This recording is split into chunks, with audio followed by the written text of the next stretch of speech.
Last time on We Need to Talk.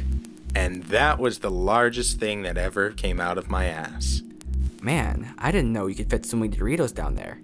And red, white, and blue is my favorite combination of colors to taste. You know, I thought about the rainbow in different ways, and the main way I thought about it was parallax scrolling. It's a thing you do. It's a thing you do. Hey, Pepin. Yo. What the hell was that last bit about? It was pretty awful. What bit? The one where we were like, last time on We Need to Talk. I mean, I thought it was pretty good. I mean, it was like improv, but, you know, kind of like questions. Like it was like theoretical answers to questions that we would ask each other. I mean, that was the idea. Oh, so, I mean, we should get right back into doing that same thing where we ask each other questions because, again, hellogiggles.com is where we've been pulling these from, and I think that they've been really good and actually really thought-provoking unlike some other episodes. Yes, hello, Giggles. I'm saying hello to Giggles because we're going to be laughing with some of these questions because they will be funny. They will be great. They will be amazing. Hello, Giggles. We need to talk.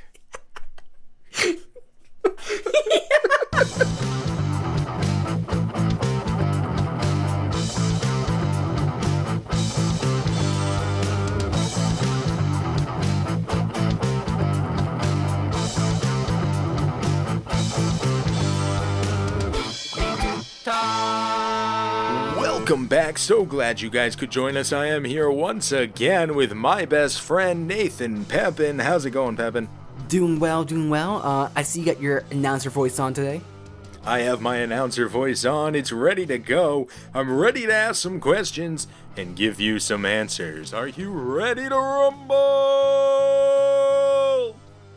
That was actually pretty good. Thank you. No, Question 5. Jumping right back into it. Nathan, what makes you feel afraid? Death. Oh, okay. Can you speak any more on that? Well, you see, I know we had a whole episode about it probably wasn't about death, but we talked about death a lot. I think it may have been about death. I think it was about death. And that was with Brian. Yeah. Yeah. I mean, so what about death scares you? Non-existence. I mean, not existing ever again. But also, what scares me is there's no alternative because, I mean, the only alternative I could see is living until I want to die. That's the only option I can do. No, or existing until I don't want to exist is the only possible solution to the conundrum. But the issue is, you know, it's between existing for a finite time or existing for an infinite amount of time, you know, logically. And both are horrifying, and I don't want to die. I think your real fear is not death or eternal life, but rather binary choices. Binary choices. When you can't stretch your creative muscles and choose something way out in left field, I think that stresses you out and scares you. It's the meta scare. It's the underlying nature of all my fears. Binary choices. Chicken or fish? Oh no! I accept death. Maybe fear itself. That's kind of scary. The fear of fear, because that just builds on itself. I don't know. The fear of fear isn't really fearful. It's like, what is there to be afraid of? Being afraid? I don't get that. Why would I be afraid of being afraid? For me, I've had issues with it because it's like I've had panic attacks before, and it's kind of what panic attacks are in a lot of ways. You know, you have a certain response, then you start fearing that response, and then the fear will bring like kind of more fear. And maybe it's not like a real conscious fear, but it just kind of comes out in, say, bodily signals. You're not like, I'm scared. It's not like that because there's a clear difference, but it just kind of has this circular loop. And I'm going to compare that to something completely inappropriate. Charlie horses. So sometimes I'll be like, my toes will want to stretch, so I'll like curl them in and out. And then sometimes when I curl them in, I can feel a Charlie horse starting up where it like tightens the muscles in my leg, and they hurt so bad. But the more I think about, okay, I gotta relax, I gotta not get one, the more likely I am to get one. I know what you're talking about. Those things suck. I mean, it's like, what do you do? There's nothing you can do. I like try and just relax my feet and like just ride the pain, and it hurts so bad. Have you ever Worse than giving birth. Definitely. have you ever like gotten up, like you're like falling asleep because you're like on the ground or something, and you stand up, and you know the legs, like all the blood's gonna rush to your leg, and you're like, okay, I don't want it to feel weird and all that kind of sensations. You kind of resist it and try to like do something to stop it, and it's like, don't come, and then it does. Wait. Don't come, and then it does? Yep. Yeah, I know what you're talking about. Mm. Something that makes me feel afraid is the inevitability of death of others. My death doesn't scare me as much as losing people I care about. Like, I have worries on a daily basis about, like, I let my cat go outside, about him never coming home. That would be the worst fucking thing in the world. Like that, the feeling, well, obviously, like, any person I'm close to dying would be, or entity, as it were. But just I often think of him because I'm responsible for his life. And I let him go outside because I think that it's better than being cooped up in a house all day. And, having that be your narrow world, let him understand the world as a whole. Let him make his own decisions. I'll make my own decisions, and we'll be friends together who don't have to control each other. I like that you have a fear, but you're also very laissez-faire about the fear. It's like the inclination for most people is, I have this fear, I need to control this these factors to mitigate it. But it's like, I remember when you used to live at your old apartment, and this is on the podcast with Sandy somewhere back there, but you were talking about how your cat would like jump from one place to the other, and like very capable of falling off since you're on the top floor, and it probably wouldn't survive the fall, but you're like, the cat wants to do this. It's his decision. He thinks he's competent enough. I mean, if he dies, I'll be really sad, but I don't want to take that choice away from him. It's a hard line to walk, to be responsible for a life, but also let them be responsible for their own life. And, talking about it in terms of a cat as if they're, a human being, a lot of people, I think, would shun me and look down on me for my mindset. But I don't think of me as his owner. I think of us as friends. I think that he's one of my best friends in the world. And we don't, a lot of people have in the past, when I've said something like that, been like, wow, you must live a really sad life if that's your best friend is your cat. I'm like, well, no, it's not like that. Like, first off, I don't just have one friend. And secondly, what's wrong with your best friend being somebody that you love and care about, that loves and cares about me just as much back? Just because we're not the same species doesn't mean that we can't both have these affectionate feelings towards each other. Plus, the sex is awesome.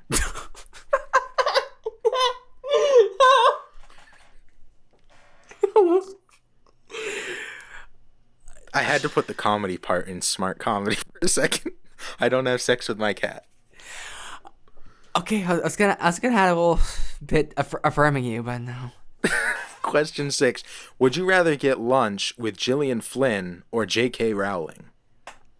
Nathan, you don't know who either of them are, do you? J.K. Rowling, she's the author of Harry Potter, but I don't give a fuck about her. And Gilly Flynn, fuck off, Gilly. It's Gillian. Fuck off, Gillian. These are two brilliant female authors. Some of the most brilliant authors of all time. And they're both alive to this day, so we actually could get lunch with either of them. Which would you choose? Probably Jillian, because I know less about her. Oh, interesting. Okay. Jillian, she wrote Gone Girl. That was, I think, popular recently. It got turned into a movie. I've heard good things about that movie. Yeah. She has a... We all know J.K. Rowling. We all love J.K. Rowling. But Gillian Flynn, I think, is less celebrated in the public eye. And maybe undeservingly so, like, because she's brilliant, she has a twisted mind in a way. A lot of her books are about, murder and stuff like that, serial killers or disappearances and things like that. Brilliant writer, with it just a hint of insanity, and that's why I would choose Gillian Flynn, because I think that I could have a much more wild conversation with her than with J.K. Rowling. Plus, I think she's way hotter. That's what matters. No, that's not what matters. That is a footnote. I mean, she's like in her 40s, and she's absolutely gorgeous. I love it. Brilliant woman. What's your most embarrassing childhood memory? So I talked about this on the podcast, so Steve already knows it. But there's a time when I was in the back seat of a car. Like, so it's like we had this thing at my friend, like it's called OM, Odyssey of the Mind. And don't retell the whole story. People have listened to that one. You can either give the cliff notes, and I'm still going to ask you for another one, or you can come up with another one you haven't shared on the podcast. Okay, another one I haven't shared on the podcast. And if you need time to think, I can give you one of mine. Okay, I need time to think, so go on.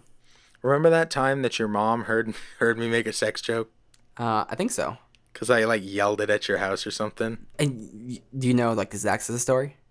No, can you please explain the story? Yeah. So I used to do animation, and I would use Flash, and I was making. I'm not sure if it was my project or if it was mine and Steve's, but we're in a health class, and there was this animation about suicide prevention, and Steve was helping me on it as the voice actor or something, and so we're doing a recording, and Steve is the police officer, and he's yelling, "This is police! Get on the ground!" And he did it a couple times. And one of the times he did it, I don't know why, but he's like, "This is the police! Get your hands where I can see them and out of your pants!" Like the way he said it, better inflection, but my mom heard it, he yelled it, and he didn't quite mean to say it. He thought it was I think he thought it was a great joke. It was a great joke. But it was a subpar joke, but go on. You lost context to where you were. And my mom just bust down the door. It's like, what? What's going on? We're in the computer room with our hand. Oh my god, with the door shut, and then your mom. That's all your mom hears is silence for 40 minutes, and then just me screaming about getting your hands out of your pants. Yep. The other most embarrassing time also involved your mom. It was the time that I went over your house and she was wearing my sweater. Yep. My zip-up hoodie. I had lost it. I didn't even remember I had lost it. And I went over. I'm like, "Oh, wow, I have the same hoodie." And she took it off and handed it to me. She's like, "Oh, no, this one's yours." What? What? Why are you wearing my hoodie? It was just so weird.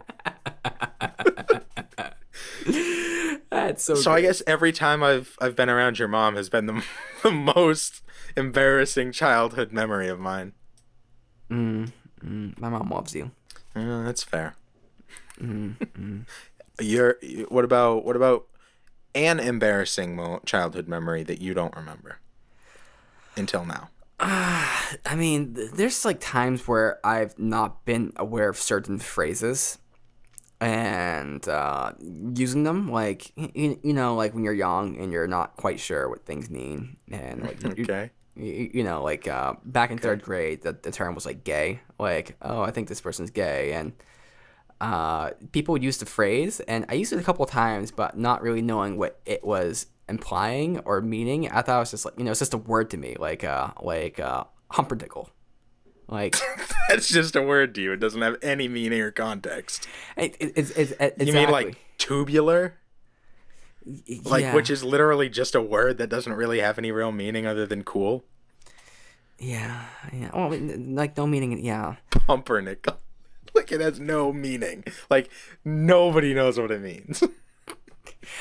But I said some awkward things. Not necessarily bad things, but I remember this one time, like I was in third grade, and I told my brother that like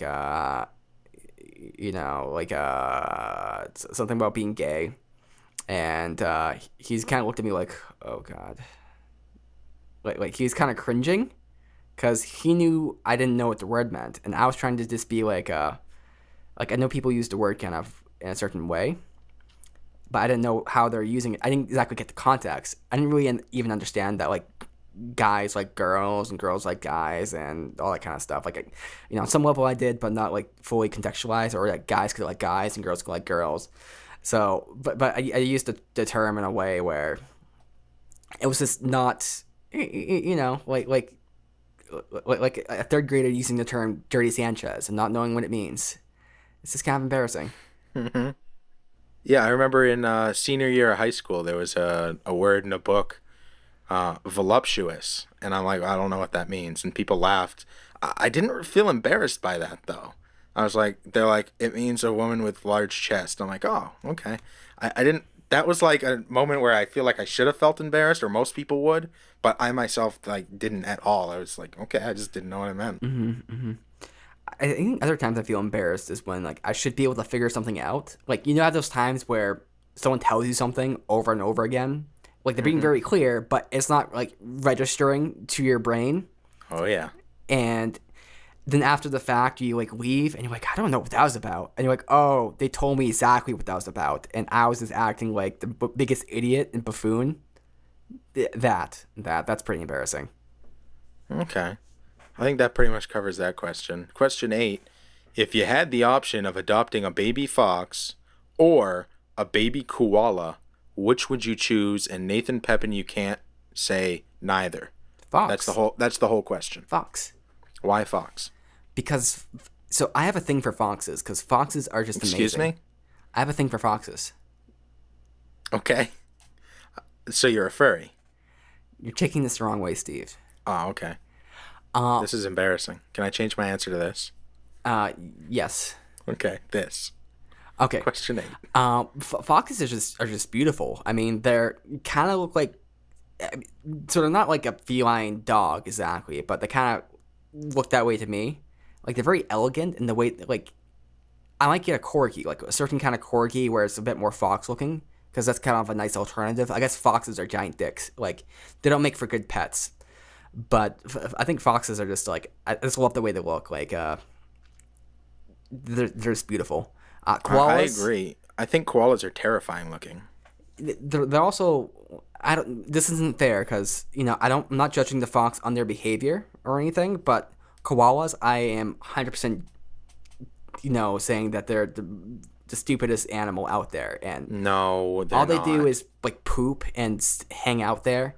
I Are mean, you sure you're not talking about a sloth? when koalas give birth, they hang out on the koala mama bear's like fur, and then since the eucalyptus, the koala will, the youngins, they can't actually process the eucalyptus because it's like super hard, so they poop, and then the youngins will eat the poop coming out of the mother's butt. Oh. And I just can't be down with that. That's just too terrible. Well, I mean, birds puke into each other's mouth, into their babies' mouths. But that makes sense. I mean, this is koalas. Like birds are birds. I guess my answer would be fox too. I think that they're cuter. I think koalas are scary looking, and I think feeding the maintenance of a koala would be much more difficult than basically a dog, which is what a fox is. Like I don't want to have to grow a eucalyptus tree in my house. Yeah, people like it's been kind of a meme for a bit, but a lot of biologists don't like koalas because they think they're pretty useless. I mean, like they don't do anything. All they do is they're just like assholes that don't breed, and they're not really needed for the environment. All they do is eat eucalyptus. I mean, that's all they do.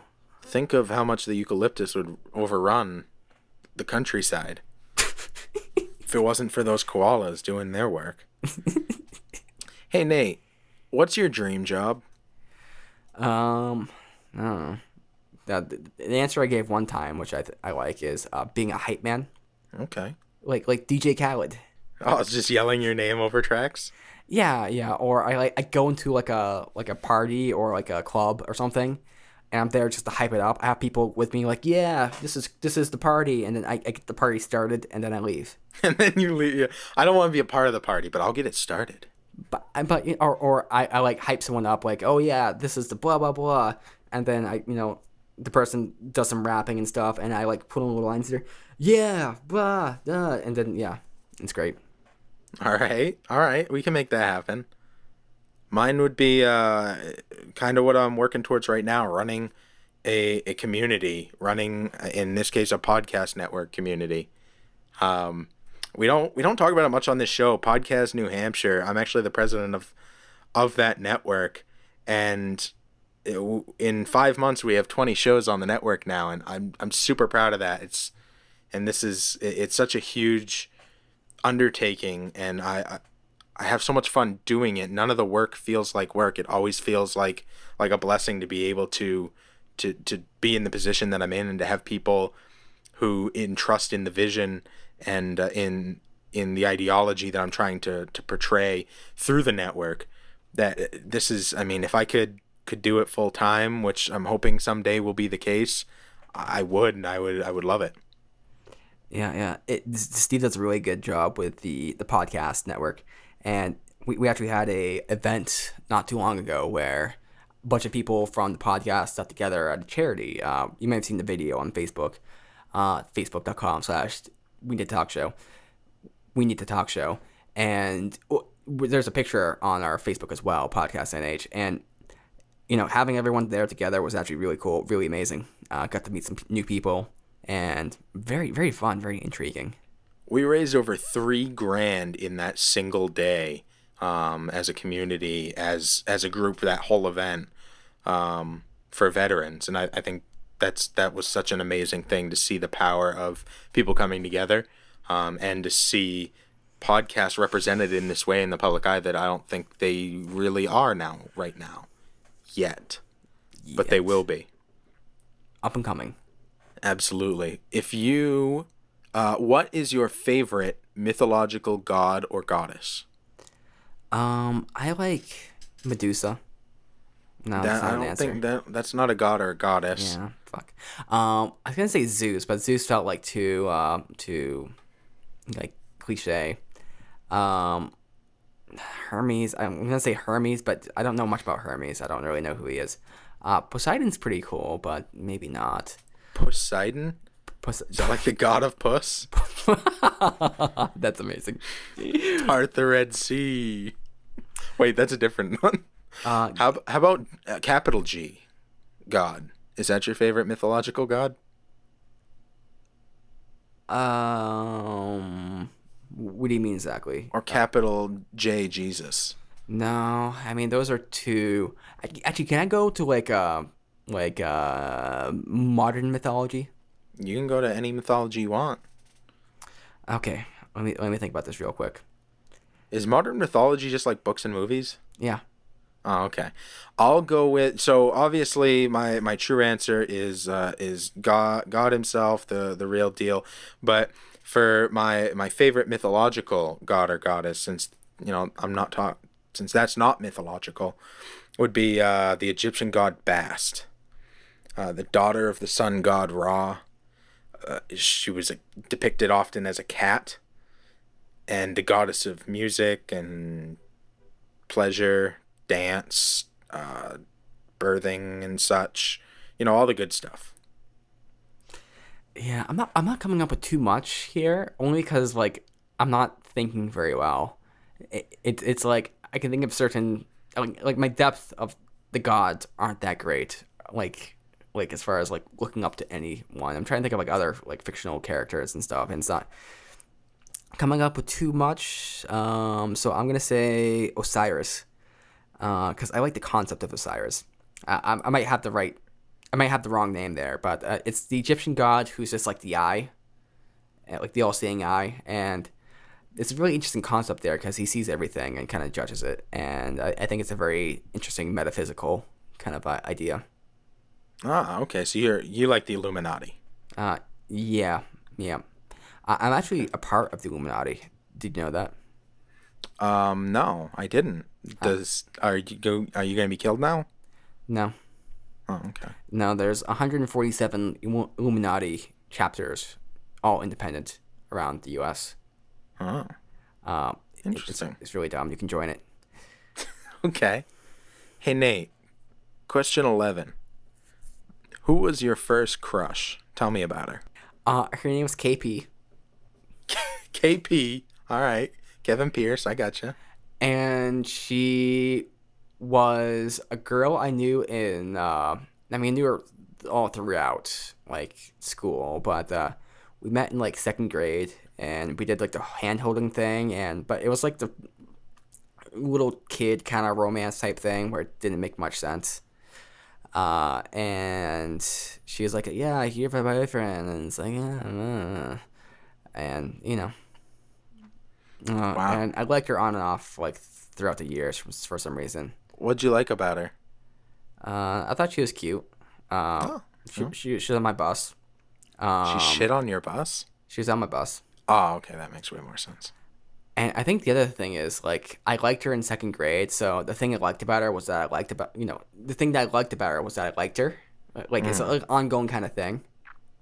Did you like that she liked you? Yeah, I think so as well. I don't know why, but we had these moments where we held hands, but, like, from my naive interpretation, where, like even sixth grade and stuff like that, from my naive interpretation, like she wasn't coming on to me. It's just like that's what we did. We just held hands for some reason. Oh, well, that's sweet. Wait, that was the three-legged table lady, right? Yeah, three-legged table lady. I was almost gonna get laid, and then it didn't happen because We've told that story my on best friend. It was this terrible. show, right? Yeah, I think so. Yeah. Okay. If not, we'll have to tell it. Fair enough. Mine was Taylor O. And I remember, must have been, I think it was until like fourth grade. And we went to like the special education, they pulled you out of class for it and stuff, but it was for like smart kids where they like challenge you with word puzzles and stuff like that. And we were the only two in our class. I think there were like 4 people in the school who went to it, and we were 2 of them. And she was just always so nice to me, and she was so pretty. I had a crush on her for a really, really long time, all the way through middle school, high school. Brutal. Yeah. Brutal. I mean, I could see that. If it's the same person I'm thinking of, I can definitely imagine that. Yeah. If you had to choose between using Internet Explorer forever or permanently using an AOL email address, which one would it be? I think Internet Explorer. I mean, well, it depends on what we're talking about here. Because if it's Edge is actually somewhat decent. It's not amazing, but I think it works pretty well. Yeah, because Internet Explorer doesn't really exist. It's Edge. Yeah, and Edge is that, like, I was using Edge just by itself for a while, and I liked it pretty well. It's not perfect, which is the issue, because you run into issues sometimes that you don't run into with other browsers.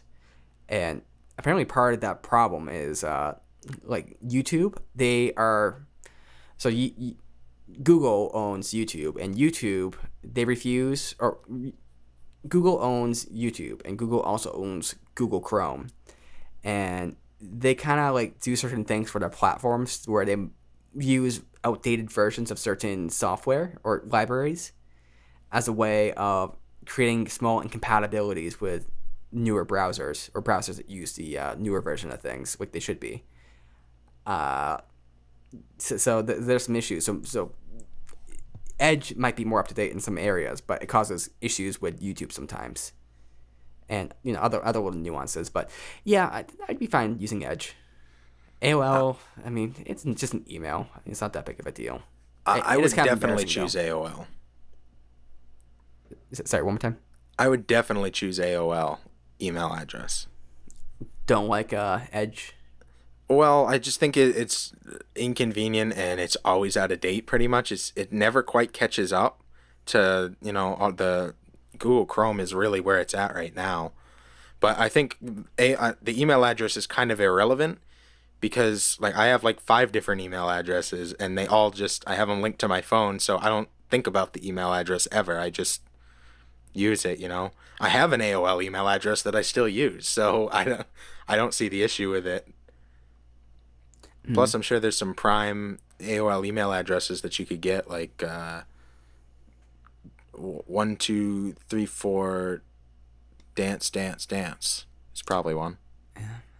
Something I'll add about Edge is Edge is better with power performance. So if you're on a laptop, beats out Chrome because the issue with Chrome is Chrome's not very well optimized for, like, say, resource management. It's very heavy in it.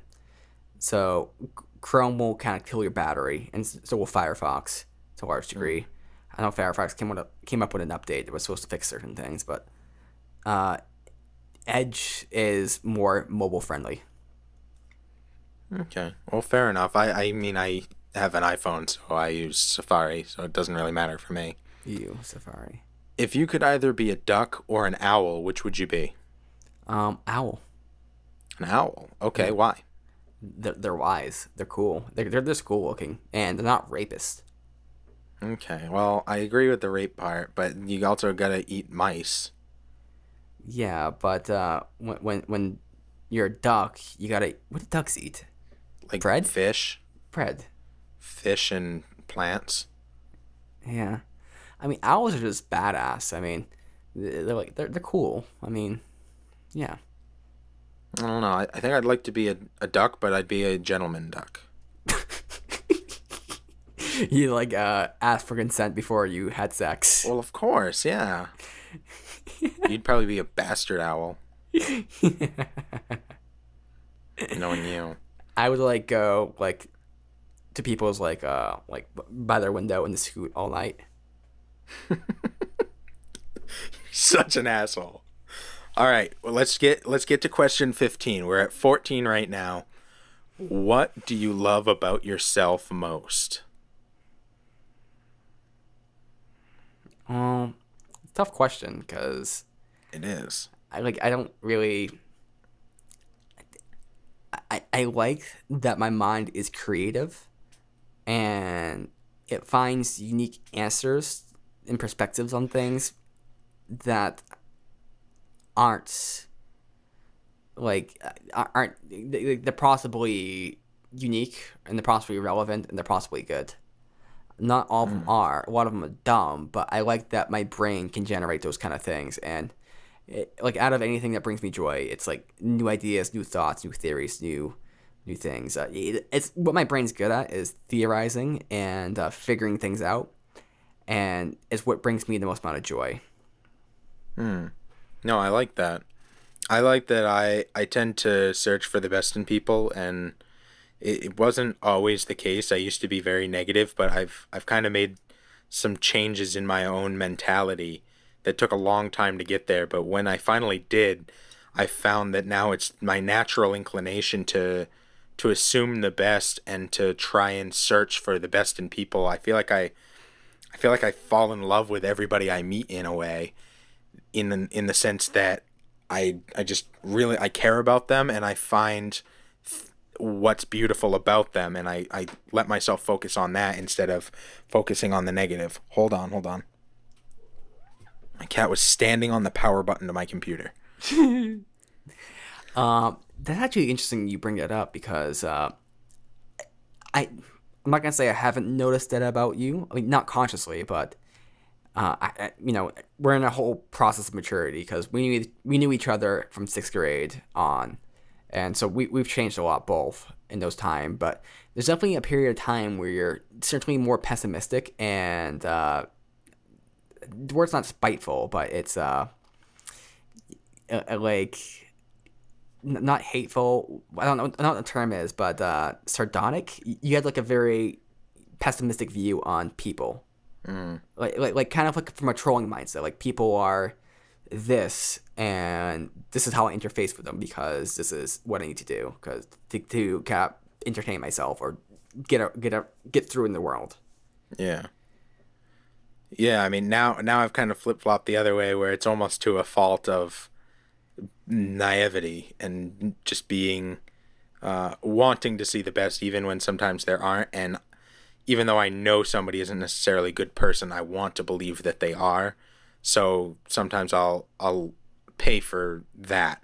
But I would rather pay for judging someone wrongly and giving the best of thinking they have the best of intentions than assuming everybody has the worst and missing out on the good in life. And I feel like it made me feel like a darker person back then, and I'm just glad I've made that change. I just need to find a little bit of balance now. I'm kind of an all or nothing on that. Mm-hmm. I think my stance on kind of like judging people is like, it still happens to me. Like, I'm very naive kind of naturally in a way, but it's also like there's that, my brain is very logical. This is how it's set up. And if I don't understand something, like, I'm not going to go like just kind of roll with it most of the time. And usually when someone's acting in a way which is immoral or kind of tricky, you know, like they're trying to con you or something, it's like there's these like signals in my brain like, this, that doesn't make sense. Like, explain this. Like you know. And it's a way I've gotten out of naivety. But I do know what you're saying with it, you know, kind of wanting to expect the most of people or the best of people, but also just kind of, it's tough. And how about the flip flop of that? How about what don't you like so much? For me, I'm extremely hard on myself. I expect everything of myself because I personally know I can always do better, and I always want to get better. And I think that, you know, while that it sounds like what you might say in a job interview of like, what's the worst thing about you? Well, I'm hard on myself. But I think it's to a point where sometimes I deject myself and I make myself not end up following through on things because I know that if I don't think it's worth it if I'm not going to be able to do the best that I could possibly do at it. And a lot of times that drags me down.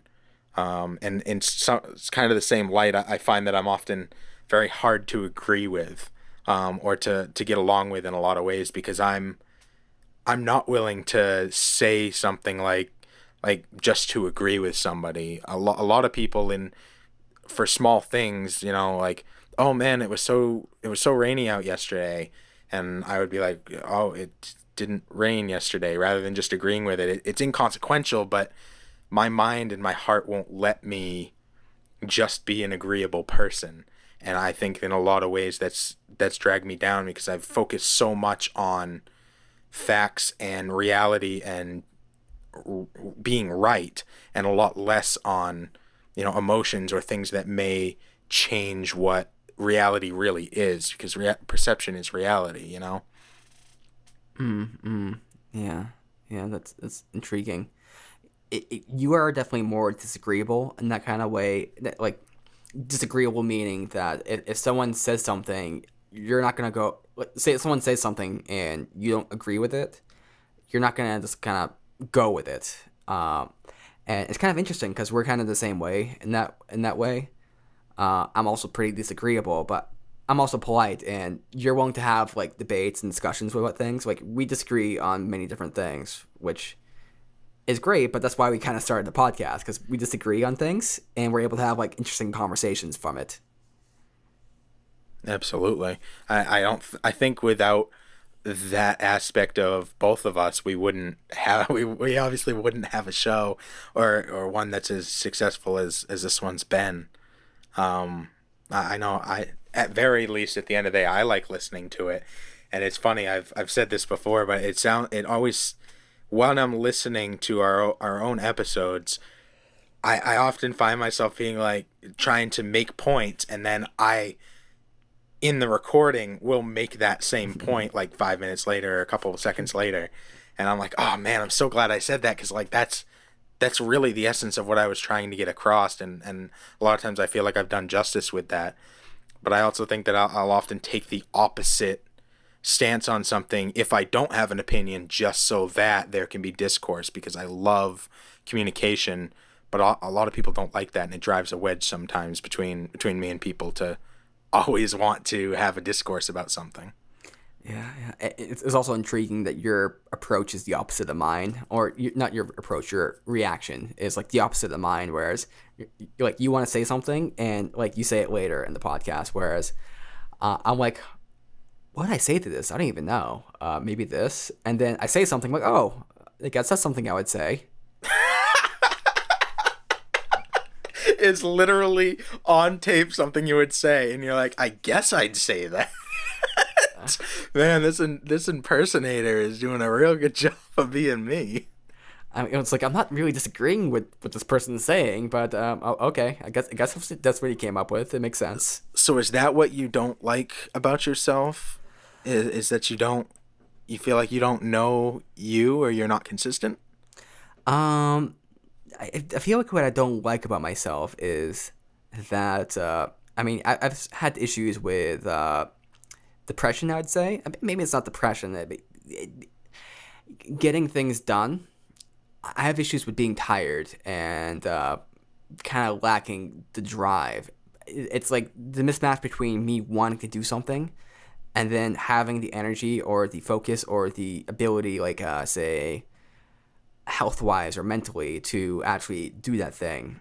I have large issues with like sleep and insomnia, and it's like I made major improvements to those things, but it's like I feel like I have a certain potential I could be achieving, but it's just like my physicality or my body is not able to. It's kind of constraining me from that way, and of course it's mental things as well.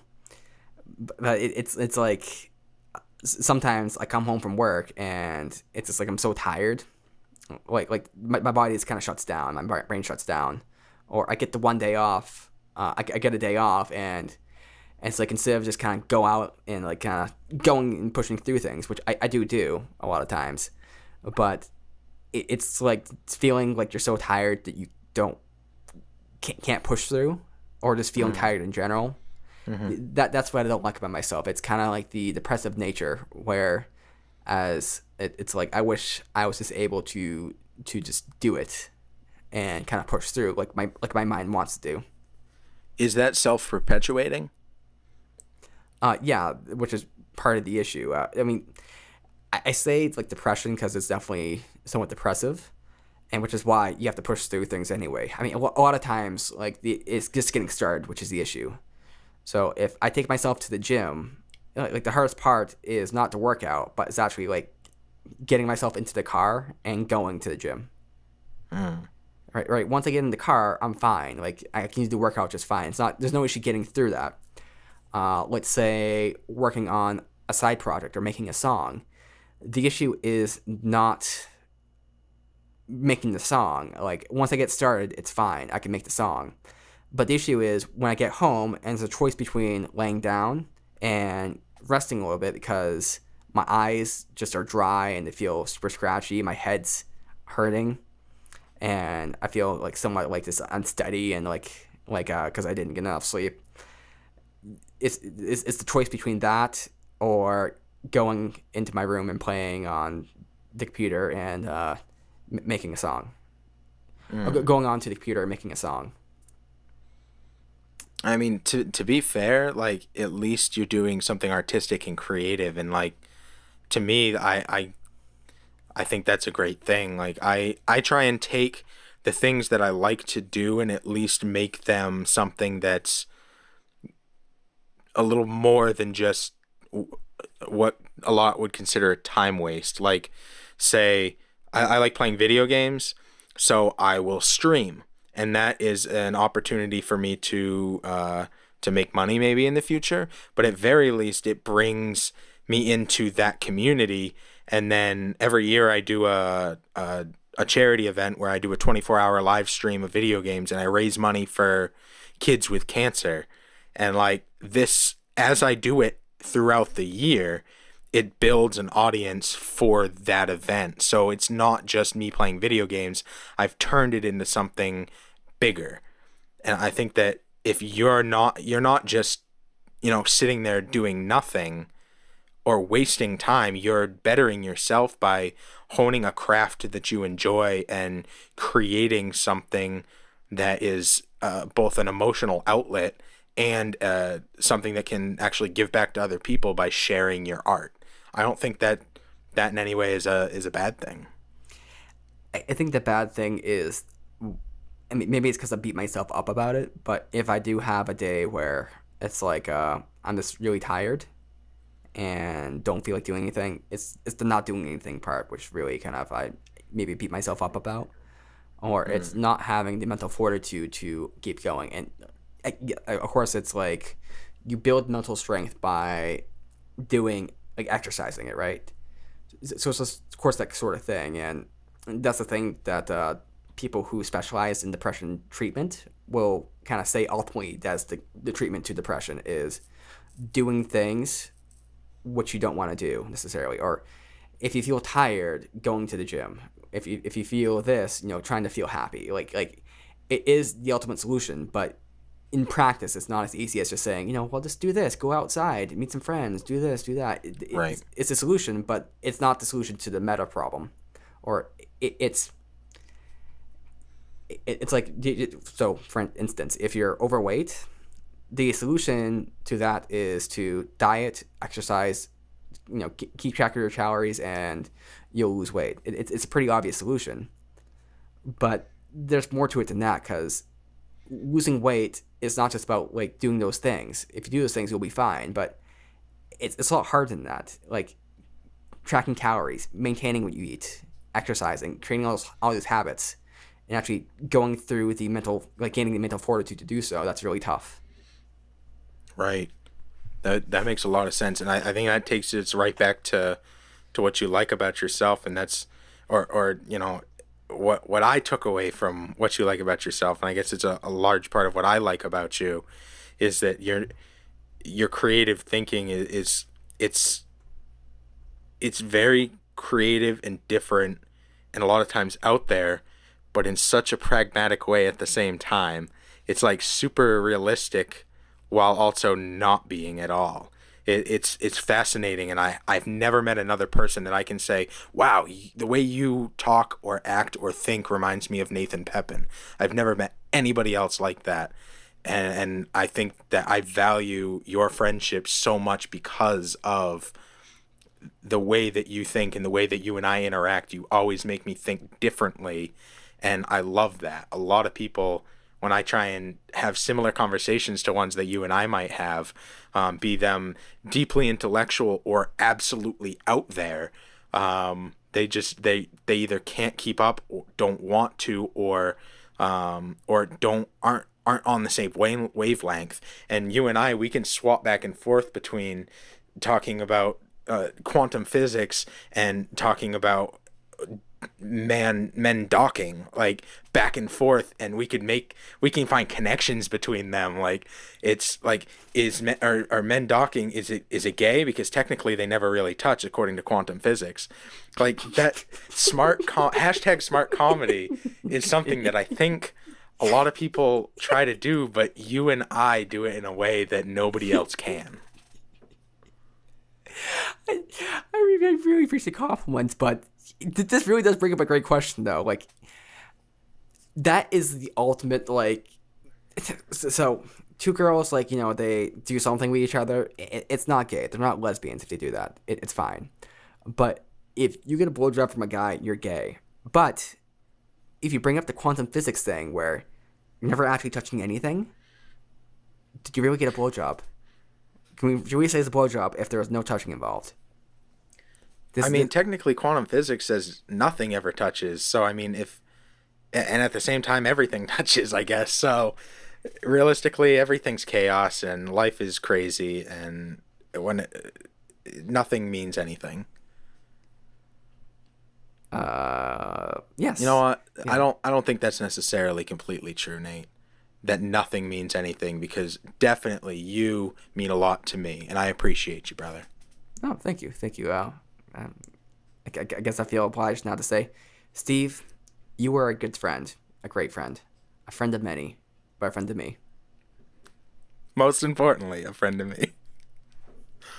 Well, fair enough. I think that's enough self-aggrandizing for each other, if that's what you would call it.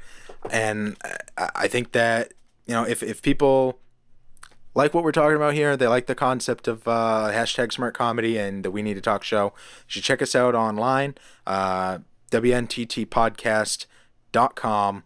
You can also go on our Facebook, facebook.com/We Need to Talk show.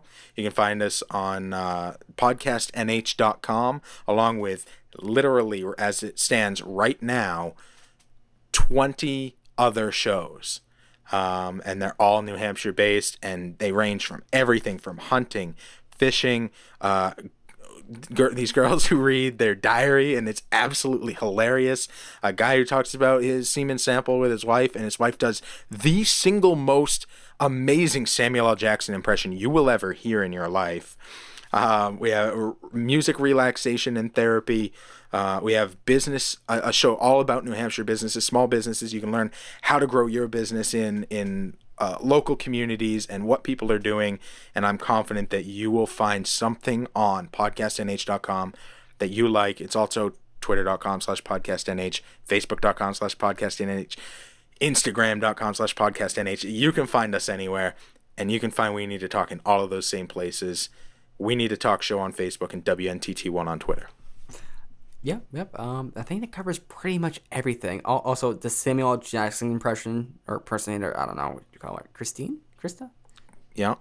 She's amazing. I mean, it's amazing. At the charity event, she was doing the impression for people, just fans of the show or people trying to coming up to the booth, and people were so blown away, like that they actually wanted to buy merch.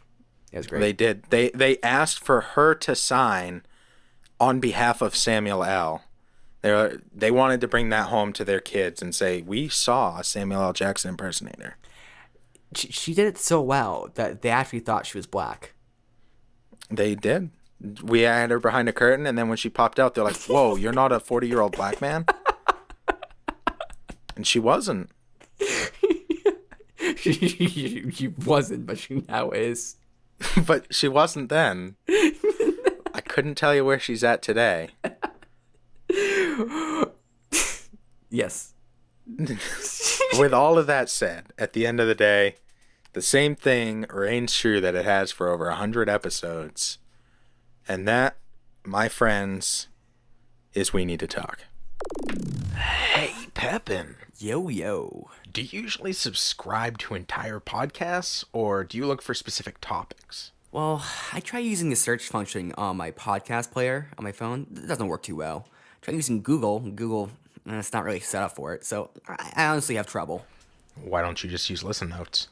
Listen Notes? What's that? It's a search engine for podcasts that doesn't just search for the terms you're looking for in the title of the episode or the title of the podcast, but from inside the episode itself. Meaning if you're looking for a specific topic, you can find specific podcast episodes that are about that topic. That sounds a lot easier than spending the hours and hours I have just trying to find the exact right keywords to actually get it to bring up the episode. I mean, usually I just get like a million how to start your own podcast articles. It's really annoying. So that sounds a lot better. Exactly. When you're looking for something to listen to, just go to listennotes.com, type in a topic you're interested in, and you'll get instant gratification, useful results. That's listennotes.com. Check it out now.